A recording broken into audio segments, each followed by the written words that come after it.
সংগ্রামী নেতৃবৃন্দ, এই পর্যায়ে উক্ত অনুষ্ঠানের সম্মানিত সভাপতি আজকের এই অনুষ্ঠানের সভাপতিকে তার স্বাগত বক্তব্য দেওয়ার জন্য বিশেষভাবে অনুরোধ করছি ইসলামপুর পৌর বিএনপির সাবেক সফল সভাপতি জননেতা জনাব জয়নাল আবেদিন সরকারকে তার বক্তব্য রাখার জন্য বিনীতভাবে অনুরোধ করছি।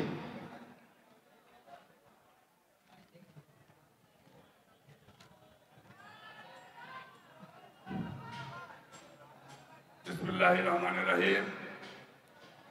আজকের এই পৌর বিএনপি কর্তৃক আয়োজিত এই ইফতার মাহফিল আলোচনা সভার সম্মানিত প্রধান অতিথি, আমাদের প্রিয় নেতা, সাবেক মন্ত্রিপরিষদ সচিব, সাবেক উপজেলা বিএনপির সম্মানিত সফল সভাপতি, মাননীয় চেয়ারপারসনের উপদেষ্টার অন্যতম সদস্য, আজকের অনুষ্ঠানের প্রধান অতিথি জনাব এস.এম. আব্দুল হালিম ভাই উপস্থিত রয়েছেন। এই অনুষ্ঠানে আপনাদের ভোটে নির্বাচিত সাবেক উপজেলা পরিষদের চেয়ারম্যান, সাবেক সাধারণ সম্পাদক উপজেলা বিএনপি জনাব নবীন আসকাল লোহানী বিপুল সাহেব উপস্থিত রয়েছেন।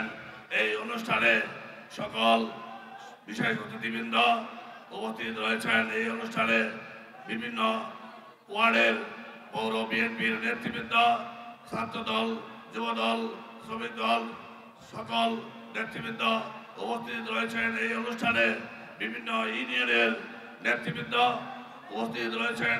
এই অনুষ্ঠানে মহিলা দল উপস্থিত রয়েছেন। এই অনুষ্ঠানে সাংবাদিক ভাইয়েরা উপস্থিত রয়েছেন। এই অনুষ্ঠানে আলেম উলেমা, সকল নেতৃবৃন্দ, আসসালামু আলাইকুম। আমি আমার বক্তব্যের প্রথমেই বলতে চাই, আমরা সুশৃঙ্খল ভাবে এই ইফতার মাহফিলটি করতে চাই। আপনারা যেখানে যে অবস্থায় রয়েছেন সুন্দরভাবে টেবিল চেয়ারে বসে থাকবেন। আপনাদের টেবিল চেয়ারে সুন্দরভাবে খাওয়া চলে যাবে। খাওয়া নিয়ে কোনো সমস্যা সৃষ্টি করবেন না। দয়া করে এই শৃঙ্খলা বজায় রাখবেন। সকল নেতৃবৃন্দ, তাদেরকে আমি অনুরোধ করছি আপনারা এই বিষয়গুলি একটু তৎপর থাকবেন। এবং আজকে আমি আমার বক্তব্য দীর্ঘায়িত করব না। আজকে শুধু বলতে চাই, আজকে 6টি ভালো মানুষের কাজ হিসাবে আল্লাহ দ্বীন ইসলামকে রাখছে ক্ষুধা ও দারিদ্রতা ও ধৈর্যের মাঝে, অথচ আমরা খুঁজি দুনিয়ার সচ্ছলতার মাঝে। আমি সম্মান ও ক্ষমতা রাখছি শেষ রাত্রের ইবাদতের মধ্যে, আর মানুষ খুঁজে শাসক হওয়া আর ক্ষমতাবান হওয়ার মধ্যে। আমি সুখ শান্তি রেখেছি জান্নাতের মধ্যে, আর মানুষ তা খুঁজে দুনিয়ার মধ্যে। আমি বরত্ব রাখছি বিনয় আর নম্রতার মাঝে, আর মানুষ তা খুঁজে অহংকারের মধ্যে। আমি ধনী আর বড়লোক রাখছি যারা অল্পতে খুশি তাদের মধ্যে, কিন্তু মানুষ তা খুঁজে লোভ আর লালসার মাঝে। আল্লাহ তাআলা বলেন, আমি ওই সমস্ত মানুষের দোয়া কবুল করি যে মানুষ হক হালাল ভাবে উপার্জন করে। সেই ধারাবাহিকতায় বলতে চাই, আমার প্রিয় নেতা এস.এম. আব্দুল হালিম ভাই, উনি একজন সৎ মানুষ, দক্ষ মানুষ। উনি সততার সাথে এই বাংলাদেশে সর্বোচ্চ পদে চাকরি করেছেন।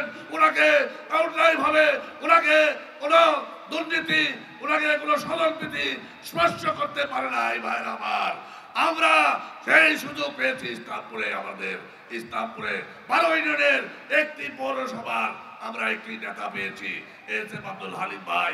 তার নেতৃত্বে আমরা ইনশাল্লাহ আগামী দিনে জাতীয়তাবাদী শক্তিকে নিয়ে যাব এগিয়ে। আমরা এবং তার সহধর্মিণী আমাদের বড় বোন বেগম সুফিয়া, অ্যাডভোকেট সুফিয়া, এবং আমাদের অনেক প্রিয় ডলিয়াপা, তার নেতৃত্বে আমরা সবাই আমরা ইনশাল্লাহ বিএনপিকে এগিয়ে নিয়ে যাব। এই বলে আমি সবাইকে সুন্দর মতো ইফতার করার জন্য, এবং বিভিন্ন ওয়ার্ডের যে সমস্ত নেতৃবৃন্দ এসেছেন, আরো হয়তো পরে আসবেন, শৃঙ্খলা মোতাবেক তারা বসবেন। এই শৃঙ্খলা আজকে প্রমাণ করবে এসএম আব্দুল হালিম ভাই। উনি আমাদের ইসলামপুর শুধু নয়, উনি সারা বাংলাদেশের অহংকার। উনি সারা বাংলাদেশের যেভাবে পরিচালনা করেছে, সারা বিশ্ব তাকে চিনে। আজকে ইসলামপুরবাসী আমরা সেই সুযোগ কাজে লাগাবো। আমরা তাকে ইসলামপুরে 12 দিনে একটি পৌরসভায় সততার মাধ্যমে আমরা উন্নয়নগুলি করে যাব ইনশাল্লাহ। সবাইকে আজকে আমরা এমপি হিসেবে আমরা এসএম আব্দুল হালিম ভাইকে চাই। আমরা আগামী দিনে তাকে মন্ত্রী হিসেবে চাই। আমাদের সেই কর্তব্যগুলি আমরা পালন করে যাব। সংগ্রামী ভাইরা আমার, সাথীরা আমার, এখানে যারা মহিলা দলের নেতৃবৃন্দ রয়েছেন এবং শ্রমিক দলের সকল নেতৃবৃন্দ রয়েছেন, উপজেলা এবং পৌর সকল নেতৃবৃন্দ রয়েছেন, তাদের কাছে আমার বিশেষ একটি অনুরোধ। আমি আগামী দিনে নেতৃত্বের মধ্যে আল্লাহ তাআলা নেতৃত্বের মালিক, সকল রিজিকের মালিক আল্লাহ, সমস্ত কিছু ফয়সালার মালিক আল্লাহ। আল্লাহ যাকে নেতৃত্ব দান করবে সেই নেতৃত্ব দিয়ে যাবে ইনশাল্লাহ। সেই হিসেবে বলতে চাই, আমরা আল্লাহ তাআলা যাকে পছন্দ করে, আল্লাহ সৎ মানুষকে পছন্দ করে, অন্যায়কারীকে পছন্দ করে না। আল্লাহ একটা প্রমাণ দেখিয়েছে যে সূরা আল নোমান, সেই সূরা 51, 52, 53 নম্বর আয়াতে পরিষ্কার ভাষায় লেখা আছে যে আমি জুলুমকারী, অন্যায়কারীকে পছন্দ করি না। আমি এই ধারাবাহিকতা বলতে চাই যে সাবেক সরকার, শেখ হাসিনা সরকার যে অত্যাচার করেছিল, যে জুলুম করেছিল, তাকে বিটাছাড়া করে দিয়েছে এই বাংলাদেশ থেকে। এবং আওয়ামী লীগ তারা বিটাছাড়া হয়েছে, তারা ঘরের মধ্যে তারা শান্তিতে বসবাস করতে পারে না। তারা যে অর্থ কামিয়েছে, তারা কিয়ামত পর্যন্ত খাইলেও বোধহয় তাদের ফুরাবে না। তাই আমি বলছি আজকে আমরা সচেতন হব। আমরা এই দেশের শান্তির জন্য সুন্দর মানুষকে আমরা জাতীয়তাবাদী শক্তি, আমরা ইসলামপুর উপজেলায় আমাদের এসএম আব্দুল হালিম ভাইকে এই নেতৃত্ব তুলে দেবো ইনশাল্লাহ। আমি সকলকে অনুরোধ করব, আগামী দিনে পৌরবাসী যারা রয়েছেন, পৌরসভার মধ্যে যারা নেতৃত্ব দেন, সকলকে সকল জনগণের কাছে আমার অনুরোধ থাকবে, আমাকে আপনারা দোয়া করবেন আমি যদি সুস্থ থাকি এবং আপনাদের মাঝে আমি একজন সৎ লোকের নেতৃত্বে, যাতে এসএম আব্দুল হালিম ভাইয়ের নেতৃত্বে এই পৌরবাসীর কাছে আমি যাতে প্রিয় হতে পারি, এই বলে সকলকে ধন্যবাদ জানিয়ে আমি আমার বক্তব্য শেষ করছি। খোদা হাফেজ। বাংলাদেশ জিন্দাবাদ। শহীদ জিয়া অমর হোক। দেশের নেত্রী বেগম খালেদা জিয়া জিন্দাবাদ। তারুণ্যের অহংকার তারেক রহমান জিন্দাবাদ। আমাদের প্রিয় নেতা হালিম ভাই জিন্দাবাদ। জিন্দাবাদ। সকলকে ধন্যবাদ।